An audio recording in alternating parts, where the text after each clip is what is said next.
Welcome back to this week of Missouri Politics. Not the set you're expecting to see. We're here in our Jefferson City studios. Each week we bring you a midweek update about Missouri politics. We drink from the stein of knowledge, and we talk about all things that happen in between Sundays. This week we're broadcasting here with Congressman Jason Smith from Missouri, the new chairman of the Ways and Means Committee. Congressman, thank you for stopping by. Thank you for having me, Scott. 10 years ago this week, you're in Van Buren, Missouri. You're the Republican nomination was decided to replace Congresswoman Emerson. You won that. Today, you're the chairman of the Ways and Means Committee. Even that's got to at least spin your head, even, and how well successes came to you in the United States Congress. It's a blessing to serve the good people of Southeast Missouri. It's my friends and neighbors, where my family's been for 7 generations, and to just work hard and try to accomplish some big things for working class families.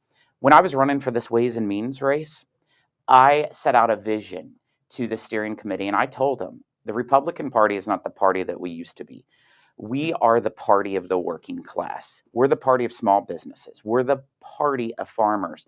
And I used our congressional district as a reflection of exactly the values our party are, but we need to make sure that those policies are reflective of who we represent. And that is my vision to lead when it comes to tax, when it comes to trade, healthcare, Social Security, welfare reform, oversight, which is all within the Ways and Means Committee jurisdiction. So explain to a logger in Winona, an old boy that works an implement dealership in Dexter, how important it is that his member of Congress has this important chairmanship. You know, it's funny. I have a lot of my good friends, loggers who are my family members, that were like, "So you're chairman of Weights and Measures? Does that mean you're going to be measuring gasoline or what?" And my friend, the governor of South Dakota, calls this committee as the Ways to be Mean Committee. But what I will tell you is that it's the only committee that is mentioned with the powers in the U.S. Constitution. It's the oldest standing committee in all of Congress.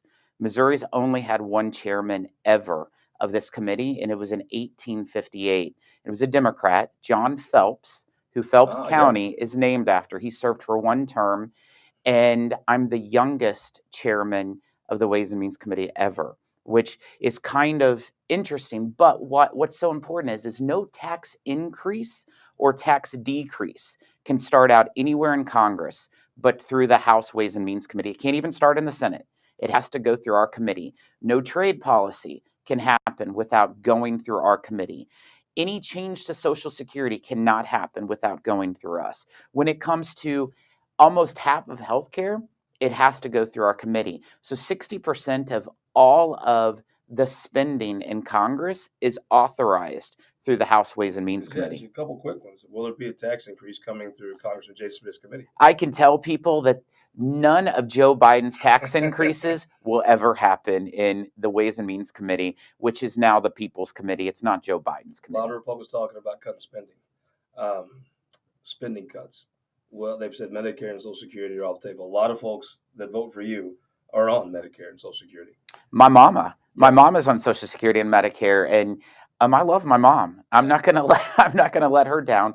And I have made it crystal clear that we are going to protect and preserve Social Security and Medicare. There will not be cuts to Social Security and Medicare. These are two very important programs for the people of Missouri and the people of this country, and it cannot be forgotten. I told the president before the State of the Union, Mr. President, there will be no cuts to Social Security and Medicare because I will not allow it to come through our committee.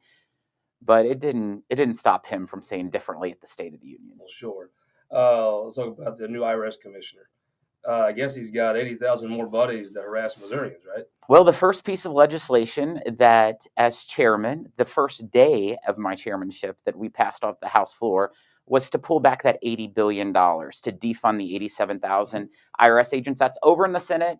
It's a little bit tougher road over in the Senate, but we are going to hold the IRS commissioner accountable. Today, I'm sending a letter to the IRS commissioner. I set up a whistleblower hotline for every one of those IRS employees so that if they feel like there's something I need to look at in the IRS, that they can let me know. So I sent a letter 3 weeks ago to the acting IRS commissioner asking that he would send that link to the whistleblower hotline to every one of his employees. I gave him until February 8th to do it. He's refused to do it. Well, can an old boy in Farmington call it too if he sees a problem? Anyone can. Maybe you can tie up 12,000 of them just with your problems that you create for them. Absolutely anyone.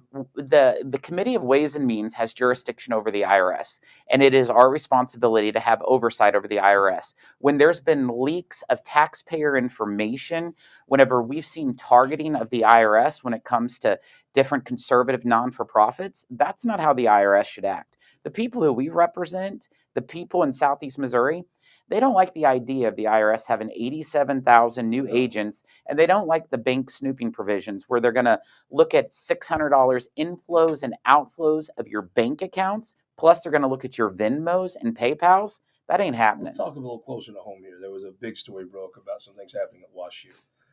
They set up a transgender center, and a whistleblower from there brought out a lot of very disturbing things.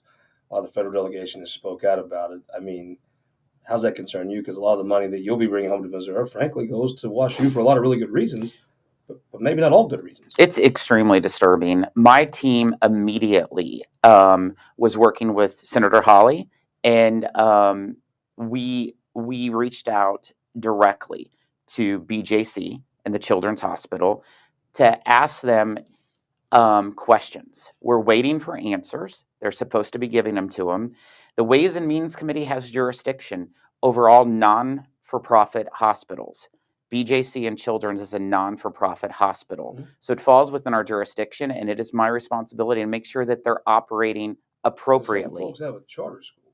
I mean, would you send your kid to a school linked up with folks doing these terrible things to kids? It's very, very disturbing and unfortunate. And that whistleblower, if anyone's read it, it's quite interesting. And it's disturbing what she encountered. Let's talk a little bit closer back to Salem or West Butler County, rural broadband.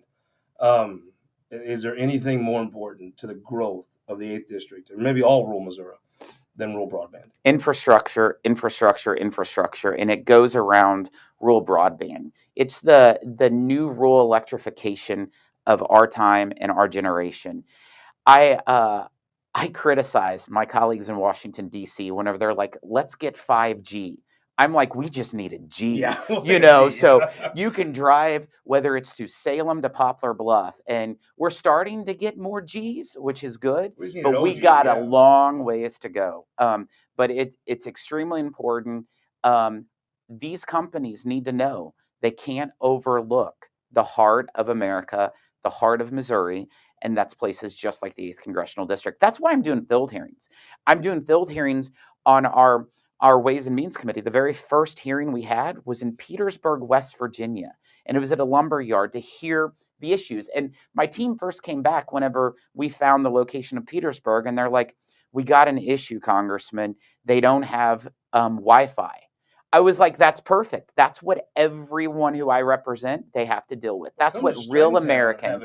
No kidding. They can understand what it's like, yeah. And so our next hearing, we're actually going to have next month, in Oklahoma City. So we're going to the heart of real America in different places. Space-age technology that people think exists, but they're not sure because they can't do it. Well, Congressman, thank you so much for coming in. Congratulations on the success. We look forward to seeing you, seeing the success and what it means for Missouri going forward. Thank you, sir.